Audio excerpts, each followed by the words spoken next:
So ನಲ್ಲಿಕಾಯಿಯನ್ನ ಹೆಚ್ಚಾಗಿ ಬಳಕೆ ಮಾಡೋದ್ರಿಂದ ಕೂದಲುದ್ರೋ ಸಮಸ್ಯೆನ ನಿವಾರಣೆ ಮಾಡ್ಕೊಳ್ತೀರಾ. ಬೊಕ್ಕ ತಲೆಯಲ್ಲಿ ಕೂದಲು ಹುಟ್ಟಕ್ಕೆ ಕೂಡ ಸಹಾಯ ಆಗುತ್ತೆ. ಬೆಟ್ಟದ ನಲ್ಲಿಕಾಯಿ ನೋಡಿದೀರಾ, ಆಮ್ಲ ಅಂತ ಹೇಳ್ತೀವಿ. ಈ ಬೆಟ್ಟದ ನಲ್ಲಿಕಾಯಿನ ಏನೆಲ್ಲ ಬಳಕೆ ಮಾಡಿದ್ರೆ ನಮಗೆ ಕೂದಲುದ್ರೋ ಸಮಸ್ಯೆನ ನಿವಾರಣೆ ಮಾಡ್ಕೊಳ್ಬಹುದು ಅಂತ ಹೇಳ್ತಾ ಇದ್ದೀವಿ. ಸೊ ಮೊದಲನೇದು ವೀಕ್ಷಕರೇ, ಇದರ ಜ್ಯೂಸ್ ಅನ್ನ ಮಾಡಿ ಕುಡಿಯೋದ್ರಿಂದ ನಿಮ್ಮ ಕೂದಲುದ್ರೋ ಸಮಸ್ಯೆ ನಿವಾರಣೆ ಆಗುತ್ತೆ. ಬೆಳಗ್ಗೆ ಖಾಲಿ ಹೊಟ್ಟೆಗೆ ನಲ್ಲಿಕಾಯಿ 2 ನಲ್ಲಿಕಾಯಿ ತಗೊಳ್ಳಿ, ಈ ಮುಷ್ಟಿಯಷ್ಟು ಕರಿಬೇವಿನ ಎಲೆಗಳನ್ನ ತಗೊಳ್ಳಿ. ಈ ಕರಿಬೇವಿನ ಎಲೆ ಮತ್ತು ನಲ್ಲಿಕಾಯಿ ಇವೆರಡನ್ನು ಸೇರಿಸಿ ಮಿಕ್ಸಿ ಜಾರಲ್ಲಿ ಹಾಕಿ ರುಬ್ಬಿ, ಇದಕ್ಕೆ ಸ್ವಲ್ಪ ನಿಂಬೆ ರಸ ಮತ್ತು ಜೇನುತುಪ್ಪ ಆಡ್ ಮಾಡ್ಕೊಳ್ಬಹುದು. ಹಾಕಿ ಬೆಳಗ್ಗೆ ಎದ್ದ ತಕ್ಷಣ ಖಾಲಿ ಹೊಟ್ಟೆಗೆ ಈ ನಲ್ಲಿಕಾಯಿ ಜ್ಯೂಸ್ ಅನ್ನ ಕುಡಿತಾ ಬನ್ನಿ, ಕೂದಲುದ್ರೋ ಸಮಸ್ಯೆನ ನಿವಾರಣೆ ಮಾಡ್ಕೊಳ್ತೀರಾ. ಇನ್ನು ಹೇರ್ ಪ್ಯಾಕ್ ಹಾಕ್ಲಿಕ್ಕೆ ಇದೇ ನಲ್ಲಿಕಾಯಿ ಉಪಯೋಗಕ್ಕೆ ಬರುತ್ತೆ.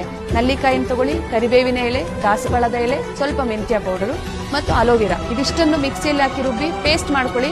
ನಿಮಗೆ ಎಲ್ಲೆಲ್ಲಿ ಕೂದಲು ಉದ್ರಿ ಬೊಕ್ಕ ತಲೆ ಆಗಿದೆ ಅಥವಾ ನನಗೆ ಏರ್ ಫಾಲ್ ಆಗ್ತಿದೆ ಅಂದ್ರೆ ಆ ಜಾಗಕ್ಕೆ ಆ ಪ್ಯಾಕ್ ಅನ್ನ ಹಾಕಿ ಮೃದುವಾಗಿ ಮಸಾಜ್ ಮಾಡಿ 2 ಗಂಟೆಗಳ ಕಾಲ ಬಿಟ್ಟು ನಂತರ ಹೇರ್ ವಾಶ್ ಅನ್ನ ಮಾಡಿ ಕೂದಲುದ್ರೋ ಸಮಸ್ಯೆ ನಿವಾರಣೆ ಆಗುತ್ತೆ. ಇದಕ್ಕೆಲ್ಲ ಮೀರಿದ್ದು ಯೋಗವನ ಬೆಟ್ಟ.